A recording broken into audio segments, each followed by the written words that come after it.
I want to try and cover 3 things today. I want to tell you a little bit about why I did this, about a problem I had and kind of how I solved it, and I've got a little something to show you about that.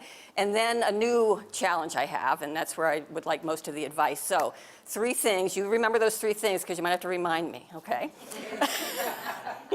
So let me start with why I did this. I moved to the Valley about 5 years ago. And I had been, and I brought my job with me. I was a trailing spouse. I was working in insurance and healthcare. And I was working remotely. I had 60 people on my team, and I just decided I was done with that I wanted to do something in the community.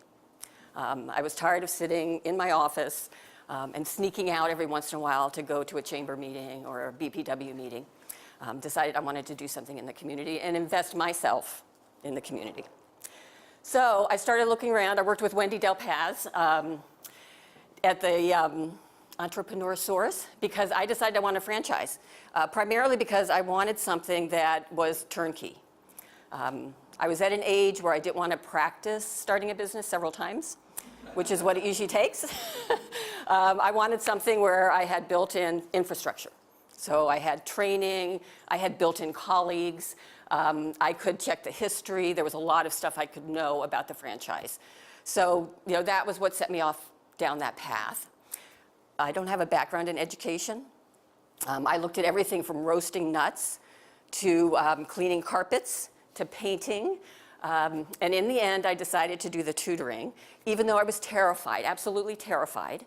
And what I told myself was, you just have to walk off the cliff. Just go off the cliff.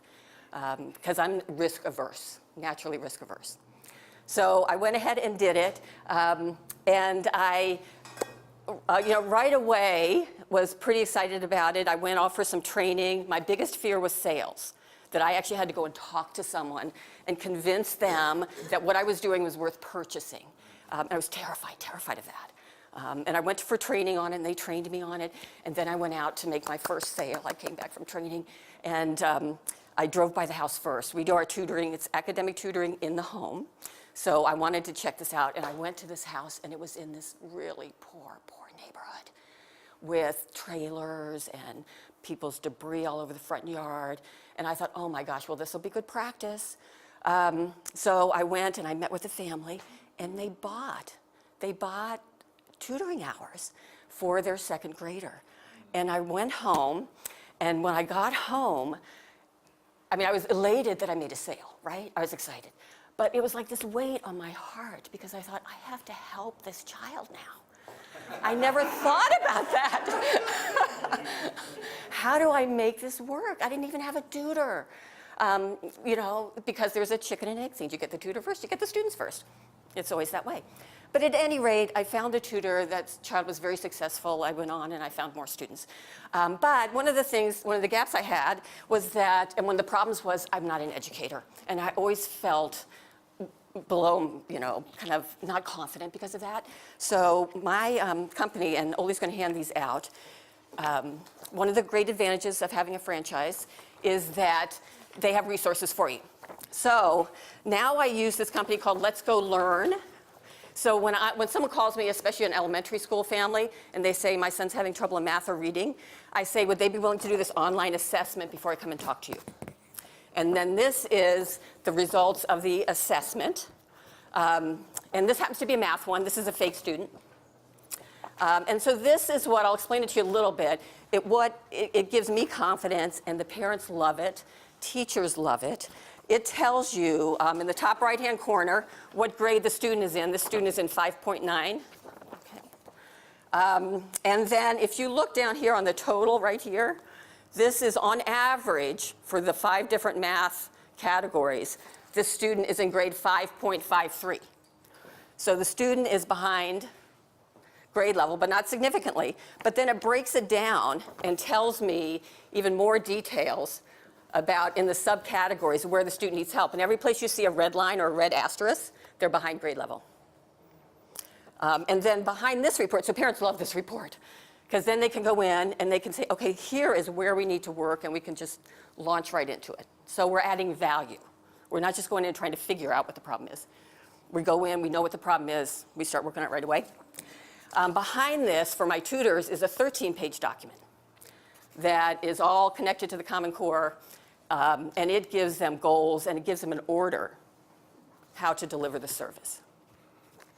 So this is a problem that I had. It was a problem with confidence. It was a problem with building confidence with my families. And this is how I solved it. So open to more ideas on this. But the main thing that I'm working on now is, and this is what I'd like your help with. So most of what I do is one-on-one academic tutoring in the home. And by the way, I don't tutor. I hire tutors. I do all the management stuff, which is what fits in with my background. But we do one-on-one. We go into the home. We deliver the service. Lots of elementary students, but mostly academic stuff. What I'd like to do is find out if there is a niche in the business world to do more of a business-to-business product, which is an English acquisition. So English as a second language. And I'm particularly interested in whether there are businesses in town, hospitality, agriculture, healthcare, that would be interested in a service like that for some of their employees. So that is my main question today, is how do I do discovery on that? The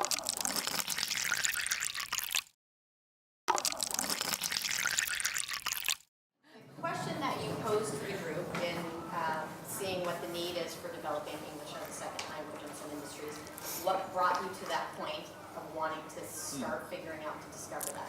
Well, because so much of the population is acquiring English as a second language. And I have a product, so again, similar to this product, that's an online tool that helps identify, assess where the student is, and then it's a companion electronic tool that goes along with the tutoring.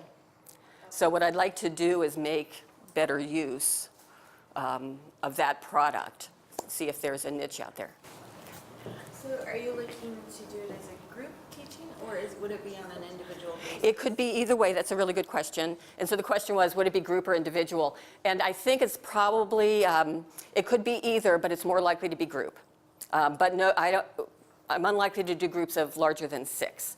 I have some tutors. That's the other reason for doing this, is I have a couple of tutors that are certified in English as a second language and have experience, and so I'd also like to put them to work. My question is, how did you overcome your fear to sales? Because this is the most great fear for almost every business owner. Yeah, and I'm still afraid every time. So, but you know, you just put one foot in front of the other, and you get more practice. And sometimes I go in and I'm in the family's home, and there's a real connection right off, and everything is great. But sometimes I go in and it feels awkward, and that's just. And I try and learn from that for the next time. Yeah. Thank you very much. So I would just say you just have to. Do you have any technique, or do you have any style for making a business, a sale as a business task? Yes, and so it's mostly listening. So it's mostly trying to identify what the problem is that the family's trying to solve, and how much emotion is around that problem. And then once you gather that just by the conversation, then you're presenting a solution. You present a solution to that problem. Thank you. Yeah. Hey, David. So I understand that Tutor Doctor is a franchise. Yes. Are there other franchises that are doing this idea, or would this be original? Well, that might be a better question for Wendy, but as far as I know, there are definitely other tutoring franchises, but they don't do one-on-one in the home tutoring. No, sorry. Oh, go ahead. With the ESL, with ESL? Is doing this particular product. I know it's done in town. The college, and this is one of the challenges, the college has a very low cost opportunity for English acquisition. There's free, it's hard to compete with free, from the Literacy Council. So there are churches that offer it. So there's a lot going on, but I'm not aware of other businesses. Other people in the room might be. I am Jocelyn. Hi, Jocelyn. I wanted to offer some advice. I used to hire at a biotech company for their corporate training, and I'm surprised how helpful that information is for people like you. But what the experience was like for me was a lot of people offered customized training, and I didn't want that. I wanted prepackaged, out of the box, ready to go stuff. Not always, but I needed stuff that was quick because I was busy and I needed to fill these. I had hundreds of people to train on a variety of things, and I just needed quick, ready to go. You know? So that is really good I know. advice. So what I would say, and it's been years since I did that, and you know, what do I know? But what I would say is, if you put together a single website page that is a brochure with low, medium, and high options that are, you go to them, you bring it to them, and you just have something ready to go so they don't have to think. They just try you out, and there's not a lot of commitment. Maybe it's a 1 month thing. You come in Right. 4 times, once a week or whatever, and then it's quick and easy. And I would imagine that not a lot of businesses in town have a hired corporate training manager that is organizing the whole thing. It's just them. Right. So they're busy. They just want something ready to go, and if it's just, yeah, we'll take it. Come by Yeah. on Thursdays, you know. Then you can get it going and see, well, is it something that people Right. want? But if you don't have something to offer that is ready to go and just show up and do it, then So if I can build on your, I think this is fantastic advice. And I've developed a couple of ideas that, you know, not on a website, but on paper with some pricing options. So I think that's the direction to go in. What I could supplement that with, if anybody had advice on this, is I don't fully understand the industries enough to know what their needs are to build the right package. So I could go in with 3 packages that are totally off base, because I didn't understand what their needs are. So I'm still, as I'm developing those packages, I'm still looking for ways to kind of infiltrate those industries and learn about what their needs are, what would actually add value, what would they spend money on, and how could I measure the improvement I bring so that they would be willing to do it. But I think you're right, Jocelyn, that I need to have everything ready to go. Have you contacted any of the egg industries as to what they might be looking for and getting you? You know, I have, and I've actually done a proposal, but I did not get it accepted to one of the larger fruit companies. But what I'm doing now is trying to just go back to the drawing board on that, thinking I must not have made the right proposal or the right price, but I don't know. You know, I don't know what it was, to try and find individual people that are in that industry to say, okay, if I propose this, where did I go wrong? You know, what is it that's really needed here because I missed the mark? But also, I think I'm supposed to make a presentation soon for the hospitality industry. So I think Wendy was next, and then we'll go. Have you thought about anything like that? No, I think that's a great idea. I thought about doing an after-school program at one of the schools that was teaching Spanish, at one of the private schools. I want for me. Yeah, but no, I think that's as far as I've gone. I think that's a great idea. Some And- of us can help. Yes, and I have built-in teachers.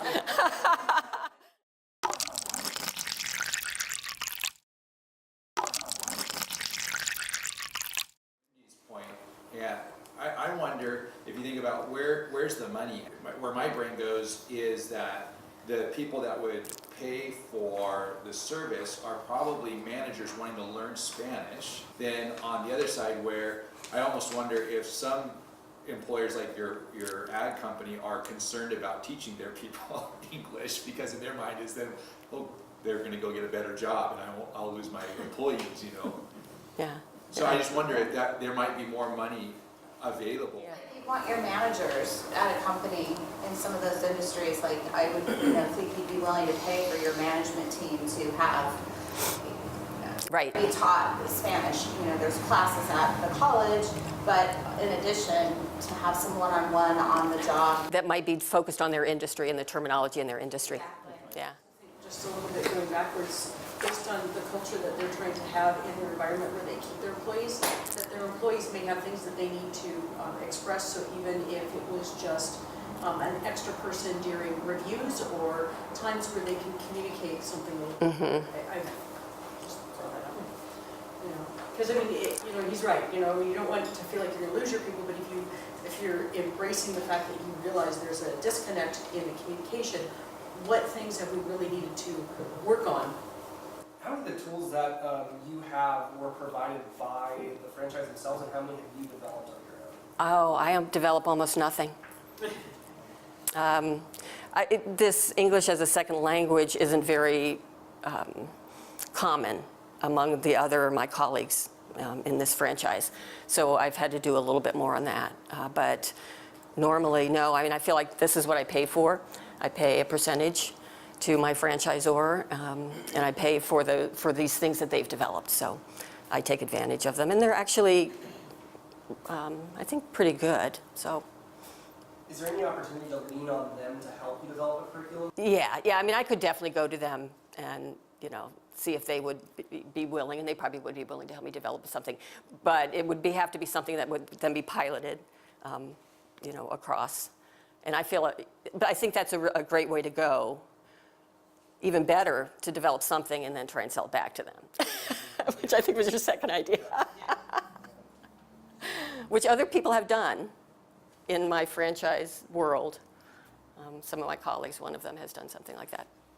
Have you reached out outside of the agricultural industry, but say like Confluence Human Resources, and talked to them about, like she was kind of saying, developing a package that's ready to go and sell, but finding out what it is that they may want or what they're already doing within their organization that you could partner with them to create, part of a benefit for an employee coming on is that this is a program that's, say, part of their employee assistance benefits or something like that. Yeah. Where there's this program there to help a client. Yeah, and I think that's a really good idea.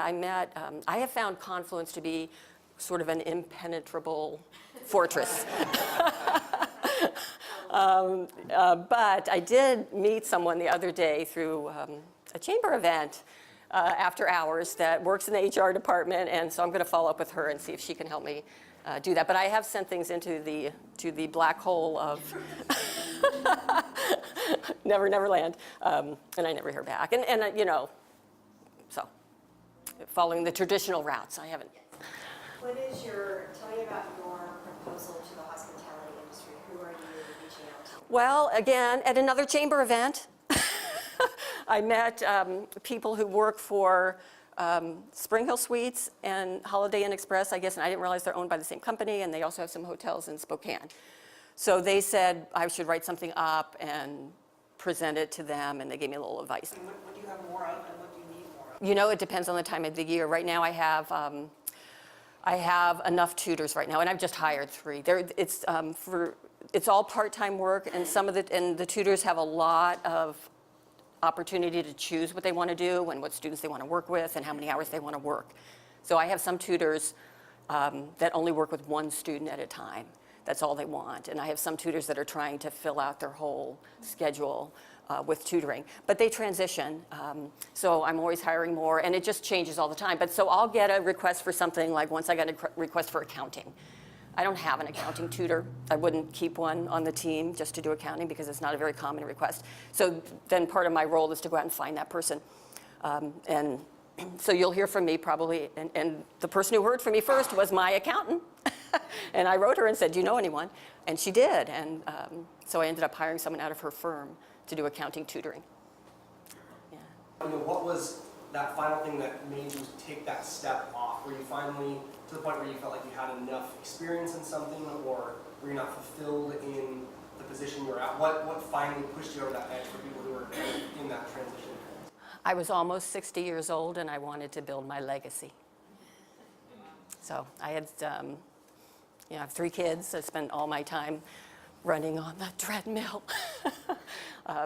Both my husband and I worked full-time, and we have 3 kids, and so it was just this, constant churning, and I just decided that it was time. It was hard. I made a lot of money. I don't make any money now. I made a lot of money. And I was very fortunate that my husband is employed, and so I didn't have to, I didn't feel as much pressure. In some ways that's bad. Maybe I should have felt more pressure. But, I didn't, have to feel as much pressure as most people do when they're starting a business. So, does that answer your question? What were some of the positives, the surprises that you've encountered, and what have been some of the maybe sticking points that you've seen in that? Well, I think overall, if you're, I mean, and Wendy is an expert on this, but you have to really be careful when you're going into the franchise. Several people have franchises here. There's a lot of information available. You have to go through it all. And I would say, if you're thinking about doing this, don't just look at the list of people they give you to call and ask about, because they only give you the successful people. You have to find the people that went out of business, and they're hard to find, and you have to interview them.